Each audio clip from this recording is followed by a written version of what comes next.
Immerse yourself in the profound insights offered by Father Chuck Belmonte as he delves into daily reflections on various gospel passages from the Bible. Can Christ overcome evil?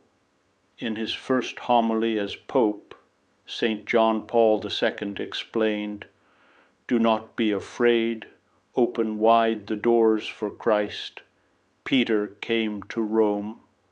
What else but obedience to the inspiration received from the Lord could have guided him and brought him to this city, the heart of the empire? Perhaps the fisherman of Galilee did not want to come here.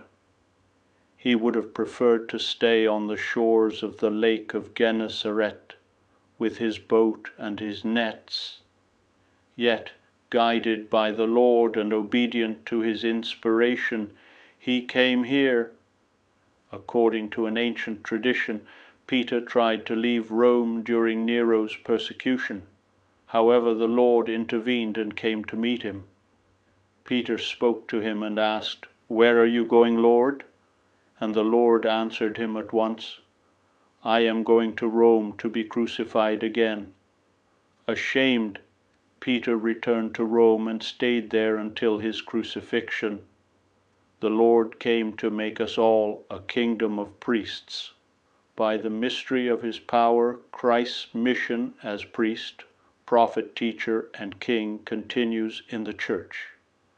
Each one of the members of the people of God shares in this threefold mission and power to overcome evil. Perhaps in the past, the tiara, that triple crown, was placed on the Pope's head to signify the Lord's plan for his Church, namely that all sacred power exercised in the Church is nothing other than service with a single purpose, to ensure that the whole people of God shares in this threefold mission of Christ, and always remains under the power of the Lord, a power that has its source not in the powers of this world, but instead in the mystery of the cross and the resurrection.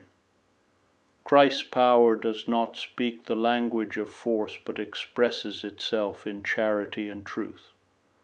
Christ made the Pope become and remain the servant of his unique power, the servant of his sweet power, the servant of his power that knows no dusk.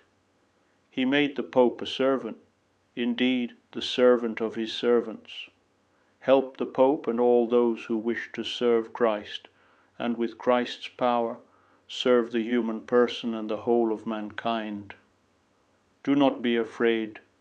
Open wide the doors for Christ.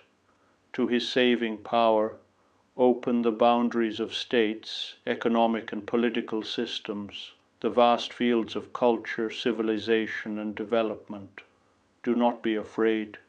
Christ knows that which is in man. He alone knows it.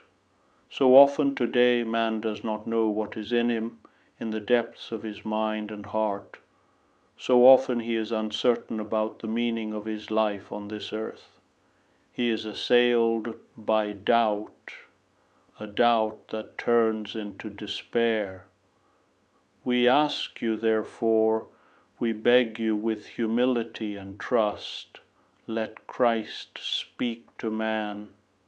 He alone has words of life, yes, of life eternal. I would be delighted to extend an invitation to you once again tomorrow for another insightful reflection on the Gospel by Father Belmonte.